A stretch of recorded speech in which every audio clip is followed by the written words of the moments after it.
Right now, you can walk into almost any store on Earth and buy a bottle of water for less than the price of a coffee.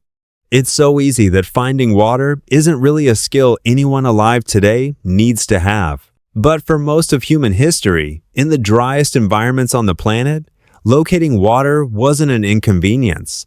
It was the single skill that separated a functioning community from a pile of bones. And the methods people developed to solve that problem, without wells, without pipes, without a single modern tool, are stranger and more ingenious than almost anything else our species has invented. Start in the Kalahari Desert of southern Africa, where the Sand people have lived for at least 20,000 years in a landscape with almost no visible surface water for most of the year. Their most famous solution hides in plain sight, the ostrich egg. Sand hunters would collect water from any temporary source. Rain puddles caught in sandstone hollows, seasonal pans, whatever was available, and poured into hollowed-out ostrich eggshells sealed with beeswax. Then they'd bury those sealed eggs at specific points along their hunting routes and simply remember the locations, sometimes returning months later during the dry season to dig one up and drink. A single ostrich egg holds close to 1.5 liters, thick-shelled enough to keep the contents cool and uncontaminated underground for months. This wasn't a backup plan. It was infrastructure, an invisible network of buried water caches spread across hundreds of square kilometers, existing entirely in the memory of the people who buried them. But the sand didn't rely on stored water alone. When traveling routes ran dry, they built what are sometimes called sip wells. Dig a hole in a low, damp patch of sand, pack the bottom with soft, dry grass to filter out sediment, then push a hollow reed down into the grass and suck upward until groundwater bubbles slowly to the surface through the straw. Done correctly, a sip well could produce drinkable water in ground that looked to any untrained eye completely dry. And when neither buried eggs nor sip wells were available, sandwomen knew exactly which roots and tubers, particularly the salmamelon, a wild desert gourd, held enough moisture to keep a person alive on their liquid content alone. No digging required, just recognition of which plant was worth the effort of pulling from the ground. On the opposite side of the planet, with zero historical contact, Aboriginal Australians developed an entirely independent set of solutions to the exact same problem, adapted to a completely different desert. Central to their strategy was something anthropologists call a soakage, a shallow well dug directly into a natural hollow or permeable riverbed sediment where groundwater had pooled just beneath the surface, invisible unless you knew precisely where the land held water. Finding a soakage required reading signals most people would never notice.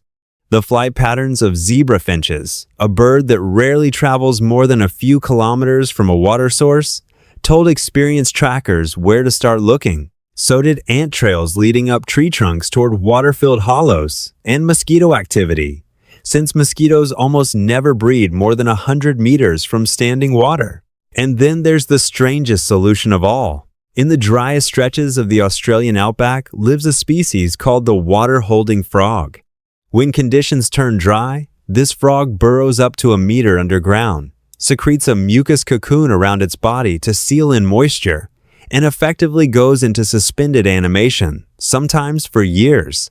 Its body swollen with stored water like a living canteen. Aboriginal desert dwellers learned to locate these buried frogs by reading subtle surface cues in the sand, dig them up, and gently squeeze the water directly from the frog's body before releasing the animal completely unharmed to reseal itself underground. It remains, to this day, one of the only documented cases in the world of a human population drinking directly from a living, uninjured animal as a routine water source. Developed independently thousands of kilometers from anything the Sand people of the Kalahari were doing with their buried eggs. Here's what connects all of this. Two populations, on two continents, with no shared ancestry in tens of thousands of years, arrived at strategies built on the exact same underlying principle. Water in a desert is almost never actually absent. It's hidden, displaced into roots, animals, underground sediment, and temporary pools. And surviving depends entirely on learning to read the landscape closely enough to find where it's been stored by nature itself, rather than expecting to find it sitting in the open. None of this would have been enough without something else working in humans' favor at a purely physiological level. Compared to almost every other large mammal on Earth, humans have an exceptional capacity to sweat, driven by roughly 2 to 4 million eccrine sweat glands spread across nearly hairless skin. That cooling system is precisely what allowed early humans to travel long distances across hot, exposed terrain in the first place, hunting or searching for water sources during the hottest parts of the day when most other desert animals were forced into hiding. The same biological trait that let our ancestors become long-distance runners across the African savanna is the trait that made searching vast, waterless distances for buried resources survivable in the first place. The knowledge of where to look was cultural. The ability to physically go looking was written into the body before any of that knowledge existed. Trans-Saharan trade routes, established long before camels were domesticated for desert travel around 3,000 years ago, depended on exactly the same combination: inherited, closely guarded knowledge of where oases and seasonal water sources sat across thousands of kilometers of open desert, passed down through generations of guides whose entire value to a trading caravan was memory of the landscape rather than any tool they carried. A wrong turn, a forgotten well, a route walked without someone who actually knew where the water was hidden, could end a journey permanently. The knowledge itself was the technology. There was no backup system if it failed.